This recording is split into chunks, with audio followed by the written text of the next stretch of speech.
رہنما پاکستان تحریک انصاف و chairman Yossi 122 Nawab Khan کی جانب سے مچھر مار اسپرے جاری ہے۔ اس ضمن میں مچھر مار اسپرے کی دوسری مہم کا آغاز کر دیا گیا۔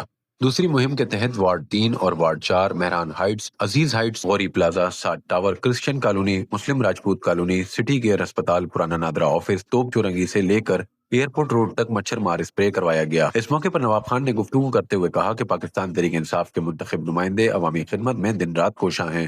اسپرے مہم اس وقت تک جاری رہے گی جب تک یوسی 122 میں مچھروں کا مکمل خاتمہ نہ ہو جائے۔